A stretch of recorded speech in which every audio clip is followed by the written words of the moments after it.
جب اللہ کے رسول کی گستاخیاں کی جائے، جب حضور علیہ السلام کو گالیاں دی جائے، تو اس وقت ہماری ذمہ داری کیا بنتی ہے؟ اس ذمہ داری پر کچھ گفتگو کرنے کی سعادت حاصل کروں گا۔ اہل منبر سے بھی میری گزارش ہے کہ وہ بھی توجہ فرمائے، دعائیں دے، اور آپ سب تو سنجیدگی سے سن ہی رہے ہیں، آپ کی بھی توجہ چاہتا ہوں۔ ایک مرتبہ 14ویں صدی کے مجدد امام اہل سنت سید اعلیٰ حضرت سے سوال کیا گیا کہ اللہ کے رسول صلی اللہ علیہ وآلہ وسلم کو گالی دی گئی، حضور علیہ السلام کی شان میں گستاخی کی گئی، تو کیا کرنا چاہیے؟ یہ بہت خاص بات میں آپ کے سامنے پیش کر رہا ہوں۔ اس کشتہ عشق رسول سے پوچھا جا رہا ہے کہ حضور علیہ السلام کو گالی دی گئی، گستاخی کی گئی، ہمیں کیا کرنا چاہیے؟ پبلک کو کیا کرنا چاہیے؟ عوام کو کیا کرنا چاہیے؟ تو اس عاشق رسول نے جواب دیا، فرمایا مسلمان صحیح العقیدہ ان کی طرف التفات ہی کیوں کریں؟ یعنی مسلمان ان کی طرف توجہ ہی کیوں دیتے ہیں؟ پہلی بات تو یہ ہے، جیسے کسی پاگل کی طرف انسان توجہ نہیں دیتا، مسلمانوں کو چاہیے کہ ان گالیاں دینے والوں کی طرف توجہ کرنے کی ضرورت ہی نہیں ہے۔ کیوں ایسا کریں؟ اس لیے کہ ایسوں کا علاج یہی ہے، ان کا علاج یہ ہے کہ جب ان کے سامنے ہو تو خاموش رہو، ان کے سامنے ہو تو خاموشی بہتر ہے، اور اگر وہ سامنے نہ ہو تو ان کی فراموشی بہتر ہے۔ جملے کے ادیبانہ رنگ پر آپ کی توجہ چاہتا ہوں۔ فرمایا ان کی طرف تمہیں توجہ دینے کی ضرورت نہیں ہے، ان کی طرف آپ توجہ نہ دیں۔ اگر گالیوں کی کلپ آ جائے اس کو فارورڈ کرنے کی کوئی ضرورت نہیں ہے، اس کو آگے بڑھانے کی کوئی ضرورت نہیں ہے، وہی ڈیلیٹ کیجئے، وہی اس کو ختم کیجئے، یہ اپنی موت آپ مریں گے۔ فرمایا ان کی طرف توجہ کرنے کی ضرورت نہیں ہے۔ علاج ان لوگوں کا یہ ہے، اگر وہ سامنے ہو تو خاموشی ہے، اور اگر وہ پیٹھ پیچھے ہو تو فراموشی ہے، ان کو بھول جاؤ۔ اب اس کے بعد پھر کیا ان کا علاج کرنے کا؟ اب کیا کریں؟ فرماتے ہیں اٹھتے بیٹھتے ہر وقت ہر حال میں اپنے محبوب بے مثال کا ذکر پاک اتنا زیادہ گرم جوشی سے کرو کہ مخالف خود ہی آگ میں، حسد کی آگ میں جل کر کے ختم ہو جائے۔ علاج کتنا بہتر ہے کہ اپنے نبی کا ذکر اتنی کثرت سے کرو، اتنی کثرت سے کرو، اتنی گرم جوشی سے کرو کہ بچہ بچہ ذکر مصطفیٰ سے اپنی زبان کو تر کر لے۔ اٹھے تو ذکر مصطفیٰ، بیٹھے تو ذکر مصطفیٰ، لیٹے تو ذکر مصطفیٰ۔ ذکر مصطفیٰ اتنا کثرت سے ہو کہ اگر تمہارے گھر میں ختنہ کی محفل بھی ہو تو ناچ گانا نہیں ہونا چاہیے، بلکہ ذکر مصطفیٰ کی محفل ہونا چاہیے۔ اگر تمہارے گھر میں شادیاں ہو تو بھی ذکر مصطفیٰ کی محفل ہونی چاہیے۔ اگر تمہارے گھر سے جنازے اٹھ رہے ہو، زیارت کی محفل ہو، ڈی جے کی محفل ہو، 10ویں 20ویں کی محفل ہو، تو بھی ذکر مصطفیٰ ہونا چاہیے۔ اس کی وجہ یہ ہے، اگر غم میں ذکر مصطفیٰ کرو گے تو غم ختم ہو جائے گا، اور خوشیوں میں ذکر مصطفیٰ کرو گے تو انشاءاللہ تمہاری خوشیاں دوبالا ہو جائے گی۔ وہ پتہ چلا گرم جوشی کے ساتھ، پورے یقین کے ساتھ اپنے نبی کا ذکر کرو، کثرت سے ذکر کرو، بیٹھتے اٹھتے مدد کے واسطے یا رسول اللہ کی کثرت کیجئے۔ شرک ٹھہرے جس میں تعظیم حبیب، اس برے مذہب پہ لعنت کیجئے چرچا انہی کا صبح و شام، جانے کافر پر قیامت کیجئے۔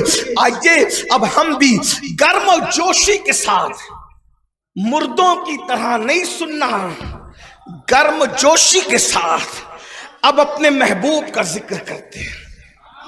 سبحان اللہ، سبحان اللہ۔ گرم جوش، جواب تو دشمنان رسول کا یہی ہے نا، کیونکہ جب ایک بدبخت نے اللہ کے رسول کو گالی دی، جب ایک بدبخت نے، یعنی یہ گالیوں کا سلسلہ آج کا نہیں ہے، پرانا ہے، حضور علیہ السلام کے ظاہری دور سے ہے۔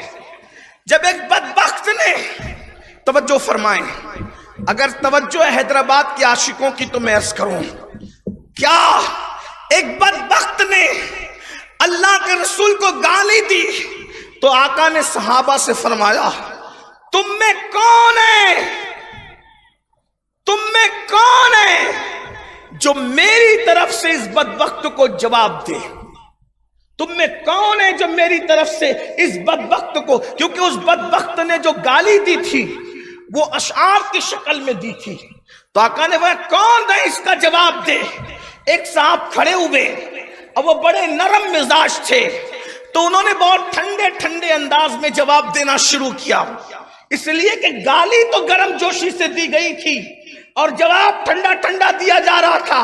حضور نے فرمایا تم بیٹھ جاؤ، آقا نے فرمایا تم بیٹھ جاؤ، اور پھر فرمایا کون ہے جو گالی کا انداز ہے اس کے مطابق جواب دے گا، تو پھر حضرت سیدنا حسان بن ثابت کھڑے ہوئے اور اتنا کرارا جواب دیا، اتنا سخت جواب دیا کہ حضور نے خوش ہو کے کہا اللہم اجد الحسان بروح القدس، جب تک حسان میری طرف سے جواب دیتا رہے گا اللہ تو جبریل کے ذریعے سے اس کی مدد فرماتا ہے۔ سبحان اللہ سبحان اللہ سبحان اللہ۔ گرم جوشی بھی کوئی چیز ہے، ہاں جب ماں کو گالی دی جاتی ہے تو آدمی گرم ہو جاتا ہے، جب رسول اللہ کو گالیاں دی جائے تو پھر حضور علیہ السلام کا ذکر گرم جوشی سے، اور پھر کیوں نہ کریں، ہمارے آقا تو ہیں ہی ایسے، ہمارے سرکار تو واللہ ان جیسا کوئی ہو تو لا کے بتاؤ نا، لوگ ان کو گالیاں دیتے مجھے حیرت ہے، اور میں تو لوگوں کو کہتا ہوں، پورے ہندوستان میں پوری دنیا میں لوگوں کو کہتا ہوں بھائیو کوئی ضروری نہیں ہے کہ دوسرے مذہب کا ہر آدمی رسول اللہ کو گالی دے، نہیں، ہر غیر مسلم حضور کو گالی نہیں دیتا اور دے بھی نہیں سکتا، غیر مسلم گالی دیتے یہ ضروری نہیں ہے، بلکہ ہمارے نبی کو گالی صرف وہی دیتا ہے جس کا باپ ایک نہیں ہوتا اور اس کی ماں نیک نہیں ہوتی۔ حضور کو جو گالی دیتا ہے وہ حضور کا کیا بگاڑتا ہے؟ چاند پہ تھوکنے سے چاند کا کوئی بگڑتا ہے؟ رسول اللہ کو گالی دینے سے حضور کا کچھ بگڑتا ہے؟ لیکن وہ بتاتا ہے کہ میں ہوں کس کا، میں ہوں کس کا۔ جب گالی دی ایک شخص نے، اس کا نام تھا ولید ابن مغیرہ، یہ میں کوئی جذبات کی بات نہیں کر رہا ہوں، ولید ابن مغیرہ، اس نے گالی دی تو اللہ نے اس کے 10 عیب گنائے قرآن میں، سورہ نون والقلم کے اندر 9 گنائے، تو وہ سب جانتا تھا کہ یہ سارے عیب میرے اندر موجود ہے، کیونکہ انسان اپنے آپ کو بہتر جانتا ہے، اپنے آپ سے بہتر کون جانتا ہے۔ تو پھر اس کے بعد 10واں عیب جو گنایا تو قرآن نے کہا اُتُلِّمْ بَعْدَ ذَلِكَ زَنِيمٌ، محبوب جس نے تجھے گالی دیے پیارے وہ تو اپنے باپ کا بیٹا ہی نہیں ہے، وہ تو اپنے باپ کا، جو نبی کو گالی دے سمجھ جاؤ کوئی نہ کوئی گڑبڑ ضرور ہے، گڑبڑ ضرور، یہ قرآن کہہ رہا ہے اُتُلِّمْ بَعْدَ ذَلِكَ زَنِيمٌ، پیارے جس نے تجھے گالی دی تو وہ تو باپ کا ہے ہی نہیں۔ تو وہ اب دوڑتے دوڑتے گیا اور اپنی ماں کے سینے پہ لات مار کے اسے زمین پہ گرا دیا۔ یہ شرافت ہے گالی دینے والوں کے پاس کہ وہ ماں کے بھی نہیں ہوتے، لوگ ان کے ساتھ کیا کھڑے ہوتے ہیں، اور ماں کے سینے پہ بیٹھ گیا۔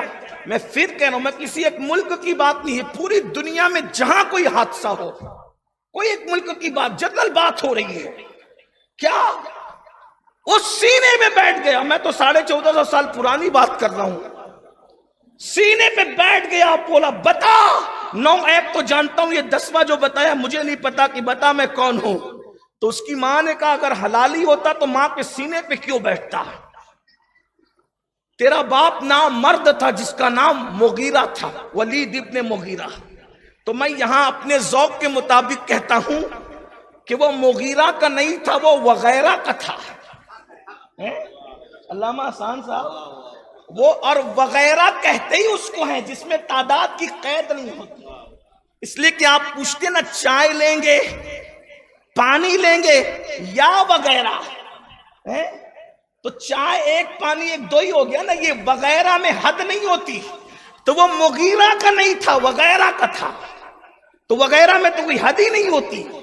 تو پھر ان سے پوچھو گالی دینے والوں، جس ملک کا بھی گالی دے رہا ہے، پوچھو نا کتنے وغیرہ تھے. تب تو آمینہ کے لال پر بھونک رہا ہے. خدا کی قسم اگر ماں شریف ہوتی تو تو کافر ہو کر بھی کبھی آمینہ کے لال کو گالی نہیں دے سکتا تھا، اس لیے کہ ماؤں کے دودھ کی شرافت ان کی بے ادبی سے انسان کو روک دیتی. کوئی گستاخی کرے، یہ میں نے بات رکھ دی. لیکن اب ہمارے بزرگوں نے جو ہمیں نصیحت کی ہے کہ گرم جوشی سے حضور علیہ السلام کا ذکر کثرت سے کرو، تو تھوڑی دیر آئیے ہم بھی ذکر کرتے ہیں. اور ان کا ذکر ہی کرنے کے لیے تو دنیا میں آئے ہیں. دہن میں زبان تمہارے لیے، بدن میں ہے جان تمہارے لیے. ہم آئے یہاں تمہارے لیے، اٹھے بھی وہاں تمہارے لیے.